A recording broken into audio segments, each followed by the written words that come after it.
Hello, I'm here with Alma. Hi. Alma is a hospice nurse for how many years? About 6.5 years. And thank you so much for being here. Yeah. Today, if there are people, we will answer questions. But first, I just thought Alma's my friend, first and foremost. But I thought it'd be very interesting because I certainly find it to be a very interesting choice of work. And so we were like, what should we talk about? Like, we'll do a live. And so the first questions like I had, like, how did you get into it? And then also, I guess, did you feel like it was a dark sort of thing? I mean, death is just death. Like being a hospice tell me if I'm wrong. Being a hospice nurse means that you're working with people that are dying. Yes. Technically, it's people's projected lifespan is about 6 months or less. They have some kind of disease that if it runs the course that we know it will run, it'll be about 6 months before they're gone. So that's when they are eligible to go on hospice services. And I got into it many years ago. I was working at not a skilled nursing facility, an assisted living facility. Which is kind of like a nursing home. Yeah. And my manager at the time left, and I stayed behind for another year or so. And when I was looking for something else, I reached out to her, and she was working at a hospice. And in nursing school, they don't tell you anything about hospice. You know what hospice is, but you don't even know that it's an option for work. What do you mean they don't tell you anything about it? Like, you guys don't have a semester? No, it's literally like 2 paragraphs in a chapter. And what are the 2 paragraphs? I know you don't remember them verbatim, but it's just like, this is when someone is terminal. Yeah, like hospice services started, 50, 60 years ago in the UK. That's interesting. I didn't know that. Yeah. So what did they do before 50, 60 years ago? There was no like proper hospice services. It's just people. Oh, you mean there weren't like companies like that you worked for example? Right. So I didn't know what that was. Just a little bit I learned in nursing school. So I went and I interviewed, and so you don't even have to go to like hospice school before? Oh, no. You just have to be some kind of nurse or a social worker or a chaplain, and you can work at a hospice. And at that point, I was just working in the office at a hospice, and that's kind of how I knew what the situation is, what medications they use. I would sit in meetings of the nurses that were seeing patients. And then I went back to nursing school, and I became an RN. And then I was waiting for the hospital to call me back. The paperwork takes forever to start working in a hospital as a new nurse. It takes months. And that same manager called me and said, hey, while you're just waiting for the hospital to call you, do you want to come work at this hospice I'm at? And that's when I went back, and that's when I started seeing patients. That's the first time I did bedside care in hospice. I had a little caseload, and you basically go and visit patients wherever they live. But also there are hospice centers where there's like everyone in there is on hospice, right? That is more common in Europe. There is, I think, only a couple in California. So mostly you're going to people's houses? Mostly I'm driving to people's homes. Got it. And the first time I did that, I was nervous at first? Like, I mean, like, not nervous. Knowing that like every patient you were going to see is terminal. Well, I do have to say this. Patients that are hospice appropriate look very much like just people. Or can I ask you a question? Yeah. Can they? Because my mom was not in that category. This is true. So they can look very a lot normal. of them, they just look like our grandmas and grandpas. They're just slowing down a bit, but they're still living at home, and they need a little bit, closer monitoring. People don't look like they're dying until they're dying. So it's really just in the last few days or a couple weeks that people look the way most people think a hospice patient should look. You told me, if you can, sorry, that's okay. No. The process, the death process, it's 3 stages. Mm-hmm. It's the before, which is where we're all at, and then there's transitioning, and then there's the actively dying phase. And what is the transitioning phase? The transitioning is the transition from not dying to dying. So that's when they start to look a little more like hospice patients. Yeah, and actually the transition happens a few hours to maybe a few days before they actually die. Is that when you were telling me to look for the feet thing? Yes.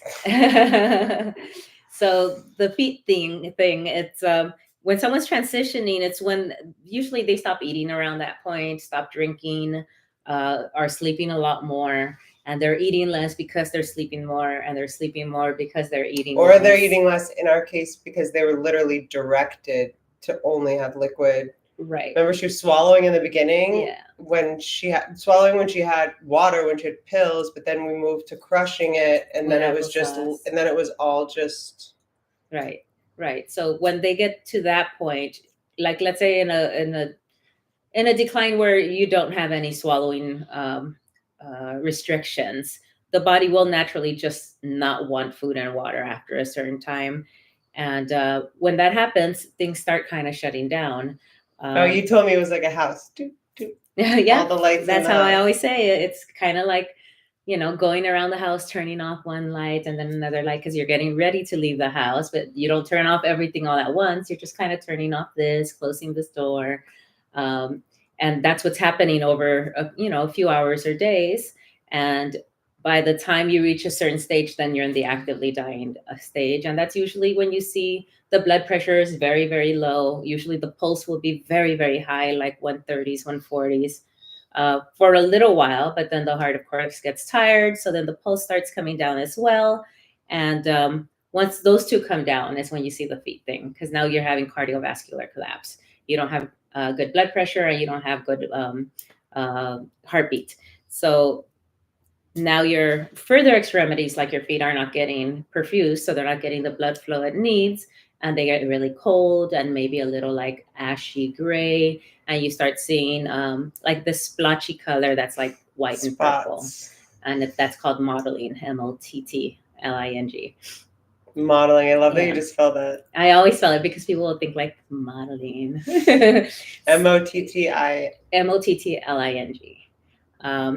Actually, probably named after a person. Little babies, when they're cold, when they're really little, they get really splotchy. That's what and that's because their cardiovascular system is not as strong yet. So it's kind of it's a circulation thing. Mm-hmm. Yeah, so you'll see that the blood pressure down, pulse goes up, respirations usually go up. You'll see the modeling, and when we start to see more than a couple of these things happen and be sustained, we know that's when you were like, Ashley, don't worry about the morphine. Sounds like, am I going to give her too much? Yeah, it's all right. We're not going to have any time for anyone to get addicted at that point. And it's really just about keeping them as comfortable as possible. Were you surprised at how comfortable you were with like doing this, or like, did you ever think about it? Like, yeah, I mean, it was a little, I wasn't nervous, but I was maybe a little scared that I wouldn't be good enough when I first started training to be in the field. But I quickly took to it, and I quickly found that I had a gift for discussing you're end so of life good at explaining. I've always been a natural teacher and an educator, and I'm a very visual learner. So I like to paint these pictures for people. You did such a good job. And I just quickly found that people really appreciated the way I communicated with them during, and especially at like times. The most crazy time of a person's, arguably like a person, you know what I mean? Right, like, right. I just remember meeting you, and like once like we got our rhythm and everything down that we were doing daily, like I was like, I have to ask you, like you know, like I was like, I just thought you're so amazing and everything about. I still think you're amazing, obviously. Thank you. But I wanted to hear about your favorite patient. Oh, my favorite patient. I mean, they're all my favorites. Yeah, like my mom wasn't your favorite. What? They're all my favorites. So I had this one patient who was very, very religious. He was Catholic.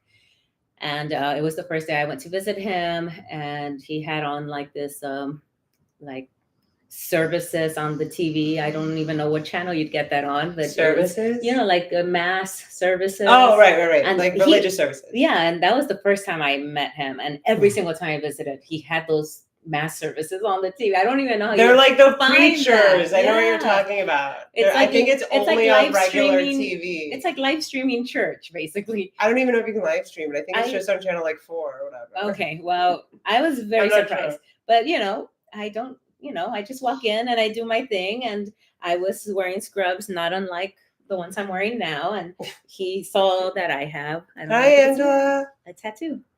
And he kept looking at it, and I could tell he was very leery of me. He saw your tattoo. Yeah. And he said, "What is that?" And I said, "It's a tattoo. It's the constellation of Virgo."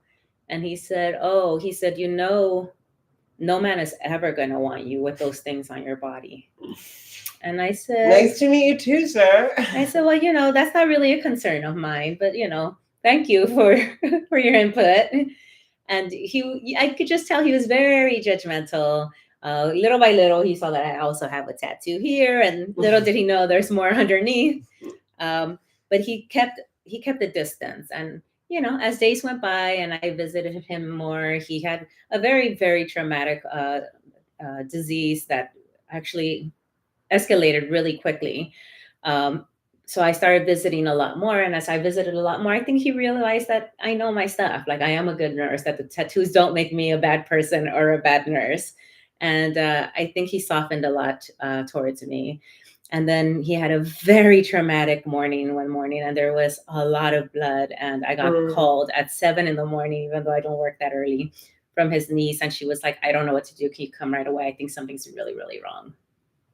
And I get there, and there was a lot of blood, like smeared, because she had tried to clean it up. And he was in bed. And the thing with him is he never wanted to discuss the possibility of dying, because he was so religious that there was going to be a miracle and God was going to save him. So I couldn't do the regular talks I do to try to get someone to come to that realization and that piece of acceptance. Right. He would not let me do any of that. He always shut me down, and I always respected it. And then this day, he's laying in bed and he's very, very pale. And I just went over, and I had such a soft spot in my heart for him at that point. And I asked him how he was. And then he said, "Go ahead and tell me." And I already, let's have that talk. I already knew what that meant. That's all he said, but I knew what that meant. And I just held his hand and I said his name. And I said, "You're dying."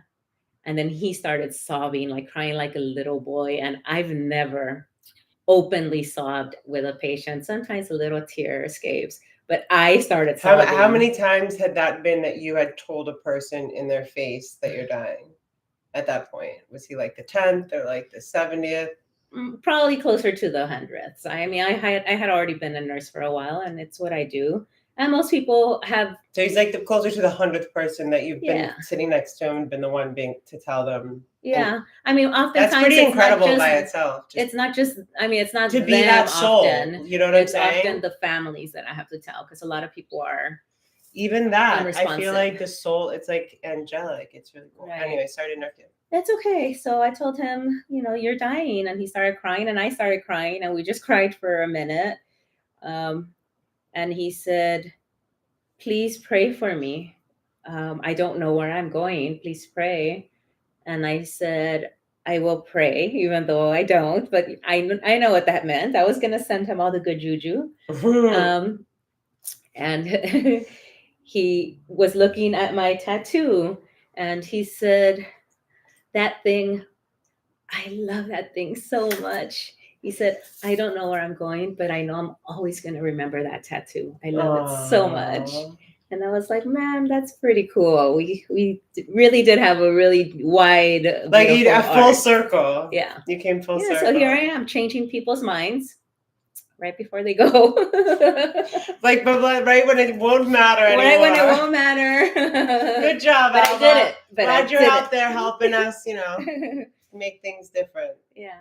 No, but honestly, what just came to me is that it probably affects, like, I very much believe there's like different dimensions or whatever, different levels to this experience. So I definitely think that before people go, what happens absolutely affects what happens like on the other side. However, whatever that is, like, I don't even know, It's gotta be all connected somehow, right? Idea. Well, I know you have to go soon, and I want to hang out with you before you go. So thank you so much for doing that. If you guys have questions, Alma and I can do this again. I just thought it was like such an interesting, like when I met her, besides, obviously the priority of taking care of my mom, it was just, I was like, what an interesting thing that someone even would do. I love it. I love you. And thank you so much for taking my mom to heaven. Yeah. All right. Bye, guys. Bye.